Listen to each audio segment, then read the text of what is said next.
There's a kind of tired that sleep doesn't fix. It's the tired that lives behind your eyes even when you smile, the tired that shows up when the house finally gets quiet, and your chest feels heavy for no reason you can explain. The tired that makes you stare at the ceiling at night, not because you're thinking about one thing, but because you're thinking about everything. And the scariest part is this: you're not tired because you're weak. You're tired because you've been strong for too long. Strong for your family, strong for your kids, strong for your partner, strong for your friends who always come to you when life falls apart. Strong at work, when people assume you can handle it because you always do. Strong in silence because you don't want to burden anyone with what you're carrying. You're the reliable one, the mature one, the it's fine one. And you've gotten so good at holding it together that people forget you're human. Maybe you've forgotten too, because sometimes the strongest people aren't the ones who feel nothing. They're the ones who feel everything and still show up, still answer the phone, still make the meals, still pay the bills, still keep the promises, still carry the weight of everybody's needs like it's normal. But listen, just because you can carry it doesn't mean you were meant to. There's a moment that happens to the strong ones, a moment where you realize you're not just tired, you're worn down. You're tired of explaining, tired of apologizing for needing space, tired of being the one who fixes problems that you didn't create, tired of being the shoulder everyone cries on while you swallow your own tears. And you start thinking things you never thought you'd think. What's wrong with me? Why can't I handle this anymore? Why do I feel like I'm slipping? Why does even the smallest task feel heavy? Let me answer that for you. Nothing is wrong with you. You're just reaching the part of the story where your body, your heart, your soul is asking you to stop pretending. Because the truth is, strength can become a mask, a beautiful mask, a respected mask, a mask people praise you for, but still a mask. And eventually, wearing it every day starts to hurt. Not because you don't love the people you care about, not because you're selfish, but because you've been pouring from a cup that hasn't been filled in a long time. And nobody taught you how to ask for help without feeling guilty. Nobody taught you that being strong isn't the same as being alone. So you kept going. You kept going through heartbreak, through disappointment, through betrayal, through loss, through moments where you wanted to fall apart but didn't because there were people counting on you. You've survived storms you never talk about. You've smiled through days that tried to break you. And for a while, strength felt like the only way. It became your identity. Because if you weren't strong, who would you be? If you stopped holding it all together, what would happen? But I need you to hear this, softly but clearly. You do not have to prove your worth by suffering. You do not have to earn love by being useful. You do not have to be the hero in everybody else's story while you disappear in your own. Some of you have been strong since you were a child. You learned early that crying didn't change anything, that asking didn't always lead to receiving, that if you wanted safety, you had to create it, that if you wanted peace, you had to work for it. So you became the one who doesn't need much. You became low maintenance, independent, capable, and people praised you for it. But what they didn't see was the cost. They didn't see you sitting alone trying to breathe through the panic you hide so well. They didn't see you holding back tears in the bathroom so nobody would ask questions you don't have energy to answer.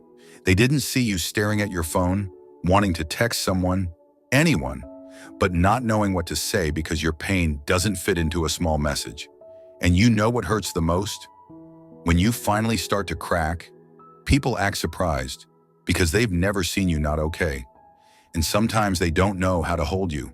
So they tell you to stay positive, to be strong, to keep going. But you've been doing that. That's why you're here. So let me say what you've needed someone to say. You are allowed to be tired. You are allowed to be overwhelmed. You are allowed to admit that you can't do it all. And it doesn't mean you're failing. It means you're human. There is a difference between strength and survival. Survival says, just make it through. Strength says, I will make it through, and I will take care of myself while I do. And maybe for the first time, strength looks like putting the weight down. Not forever, just long enough to breathe. Because look at what you've been carrying: the expectations, the responsibilities, the emotional labor, the decisions, the worry, the constant what if. And the worst part is that strong people often carry things quietly, so no one knows how heavy it is. And because no one knows, no one helps. So you start believing the lie: if I don't do it, it won't get done. But that belief will burn you out. That belief will make you resent the people you love. That belief will slowly teach you that your needs don't matter. And I don't want that for you. So here's the shift. And it's small, but it will change your life. Start telling the truth. Not the dramatic truth. Not the I'm falling apart, everything is terrible truth. Just the honest truth. I'm not okay today. I need a break. I can't take this on. I need help. I need you to listen, not fix. Even if your voice shakes. Even if you feel guilty. Because guilt is what happens when you've been trained to abandon yourself. But healing happens when you stay. Stay with your feelings. Stay with your limits. Stay with your needs. You can love people and still say no. You can be kind and still protect your peace. You can be strong and still rest. And rest, real rest, is not laziness. Rest is your nervous system finally unclenching. Rest is your body saying, thank you for noticing me. Rest is choosing to stop running long enough to remember who you are beneath the pressure. And if you don't know where to start, start small. Start with one boundary, one sentence, one decision, not a speech, not an explanation, just a line that protects your life. I can't today. I'm not available for that. I need time. I'm going to take care of myself first. At first it will feel wrong because strong people are used to being needed. Being needed feels like love, but being needed is not the same as being valued. You deserve to be loved when you're not performing. You deserve to be cared for when you're not solving anything. You deserve softness. And I know some of you don't trust softness because softness wasn't safe in your past. But softness is not weakness. Softness is the part of you that still believes life can be gentle. Softness is the part of you that still hopes, and you've protected everyone else's softness for so long. Now it's your turn. Here's what I want you to picture. Imagine your life as a long road, and for years you've been walking it with a backpack full of stones. Every stone is a responsibility, a fear, a memory, a promise you made in a moment of desperation, and you kept adding stones because you had to, because you thought that's what love looks like. But today, I want you to stop for a second, not to quit, just to take the backpack off. And when you set it down, you might cry, not because you're weak, but because you didn't realize how heavy it was until you stopped carrying it. That's what happens to the strong ones. The moment they rest, they feel. And feeling is scary when you've been numb to survive. But feeling is also a doorway, because on the other side of those tears is you, the real you, the you who wants to laugh without forcing it, the you who wants to wake up without dread, the you who wants peace more than applause. And slowly, one step at a time, you start picking up only what's yours. Not everyone's expectations, not everyone's emotions, not everyone's chaos, only what belongs to you. And your life gets lighter, not instantly, but noticeably. And then one day, maybe not tomorrow, but one day, someone will ask you how you became so strong, and you won't say, I carried everything. You'll say, I learned to put it down. Because real strength isn't never breaking. Real strength is letting yourself be held.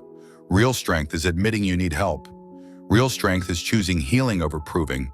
So if you're tired of being strong, if you're tired of smiling when your heart is aching, if you're tired of being the one who holds it together, listen closely.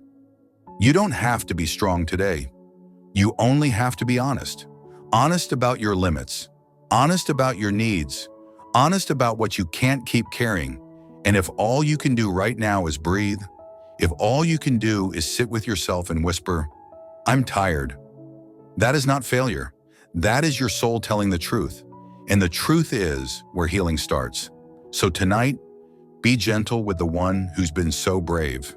Be gentle with the one who kept going when nobody noticed.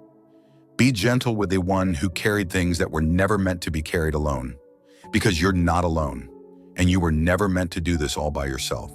Take the weight off, even if it's just for a moment. Let yourself rest. Let yourself be human. And when you're ready, you'll rise again. Not as the version of you who's constantly strong, but as the version of you who's finally free.